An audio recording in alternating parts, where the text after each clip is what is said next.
The stars above the mining outpost flickered like dying embers. Kieran Hale leaned against the cold railing of Platform 9, staring out at the void as automated drones hummed in the distance.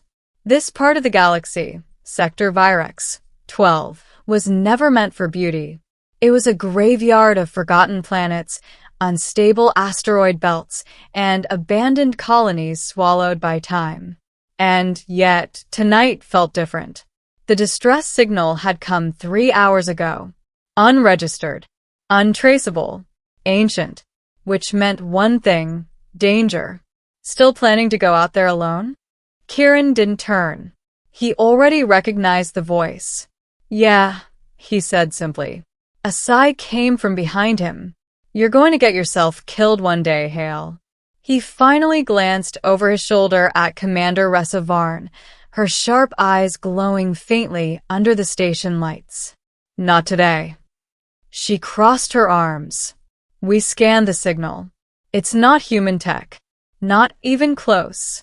You don't just walk into something like that. Kieran smirked faintly. That's exactly why I'm going. Ressa studied him for a long moment before shaking her head. You always were a problem. And you always let me be one. A pause. Then she stepped aside. Dock Bay 3. You've got clearance. Kieran nodded once and walked past her. Hey, she called after him. He stopped. If you find something alive out there, she hesitated, then added, don't bring it back unless you're sure. Kieran didn't answer, because he wasn't sure of anything anymore. The ship cut through the asteroid field like a blade through cloth. Kieran's fingers danced over the controls as the signal grew stronger, pulsing through his console in irregular waves. Whatever had sent it was old, older than most known civilizations. Almost there, he muttered. The ship emerged from the debris field, and Kieran froze. It wasn't a ship. It was a structure. Floating silently in the void, partially shattered, its surface covered in jagged crystalline formations that pulsed with dim, violet light. It looked organic. Alive. Okay, Kieran whispered. That's new. The signal was coming from inside. Of course it was. He guided the ship closer and initiated docking protocols. The structure responded, not mechanically, but instinctively. Segments shifted, opening a passage just wide enough for his vessel. That alone should have told him to leave. Instead, he went in. The air inside was breathable, but barely. Kieran stepped cautiously into the corridor, his boots echoing softly against a surface that felt almost warm. His scanner flickered uselessly. Figures. The walls shimmered faintly, like veins carrying light instead of blood. The deeper he moved, the stronger the signal became, until it wasn't just a signal anymore. It was a presence. Watching. Waiting. Then, a sound. Soft. Fragile. A whisper. Kieran spun, hand instinctively reaching for his sidearm. Hello. Silence. Then again. Closer. Help. His breath caught. Where are you? He called, moving forward cautiously. The corridor opened into a vast chamber, and that's when he saw her. At the center of the room, suspended in a cocoon of crystalline light, was a being unlike anything he had ever seen. Humanoid, but not quite. Her skin shimmered like liquid starlight, faint patterns shifting across it like constellations in motion. Her hair floated weightlessly, glowing with soft bioluminescence. And her eyes. When they opened, they weren't eyes. They were galaxies. Kieran forgot how to breathe. You came, she whispered. Her voice echoed inside his mind rather than through the air. He swallowed hard. Yeah, I got your signal. She studied him in silence. Then something in her expression changed. Confusion. Disbelief. You are not one of us. No, Kieran said carefully. I'm human. Another pause. Then quietly, why did you answer? He frowned slightly. Because someone needed help. Her gaze softened, just a little. That is not how most species respond. Kieran huffed lightly. Yeah, well, we're weird like that. A faint flicker of something passed through her. Amusement. But it vanished quickly. I am dying, she said simply. The words hit harder than he expected. Kieran stepped closer. What happened to you? My vessel was attacked, she said. My kind, we do not survive long alone. He glanced around. Where is your crew? They are gone. The chamber seemed to grow colder. Kieran looked back at her. Okay, then we get you out of here. Her expression shifted again, this time something deeper. Something almost fearful. You do not understand. Then explain it to me. She hesitated. Then, slowly, our kind only bonds once. Kieran blinked. Bonds. A life bond, she said. Without it, we fade. He frowned. Okay, so where's your partner? Her gaze locked onto his. And for a moment, time seemed to stop. Gone, she whispered. Kieran's chest tightened. I'm sorry. Silence fell between them. Then, you should leave. He stiffened. What? If you remain here, she continued, her voice quieter now, the bond will seek a new host. Kieran stared at her. You're saying it'll bond with me? Yes. And that's bad. Her expression became almost desperate. You will not survive it. Kieran let out a slow breath.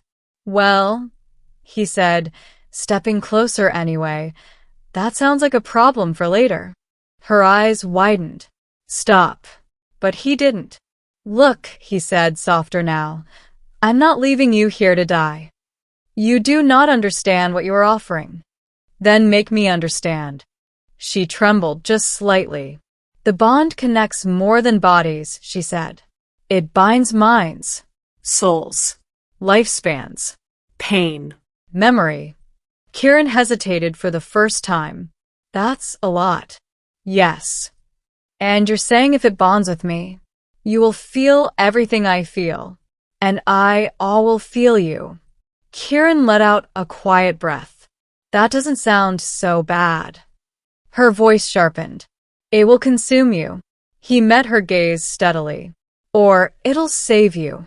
Silence. Heavy. Unmoving. Then, why? She asked, almost pleading. Why would you risk everything for someone you just met? Kieran didn't answer immediately, because the truth was, he didn't fully know. But finally he said, because no one should have to die alone. Something inside her broke. He saw it, felt it, and in that moment, the cocoon around her shattered. The bond hit him like a supernova. Pain, light, sound, everything at once. Kieran dropped to his knees, gasping as something ancient and powerful surged through him. His vision blurred, his mind fracturing under the weight of memories. Stars being born, worlds dying, loneliness stretching across centuries. And her, always her fear, her grief, her endless, aching solitude. Stop, he choked. But it didn't stop. It couldn't, because she was there too, inside his mind, feeling him, seeing him, his past, his losses, his quiet regrets, the emptiness he never spoke about. And suddenly, he wasn't alone anymore. Neither of them were. The storm began to settle. The light faded. The pain softened. And when Kieran finally opened his eyes, he was lying on the chamber floor, breathing, alive. She was kneeling beside him, no longer suspended, no longer fading, alive. Impossible, she whispered. Kieran coughed, pushing himself up slightly. Yeah, I get that a lot. She stared at him like he was something unreal.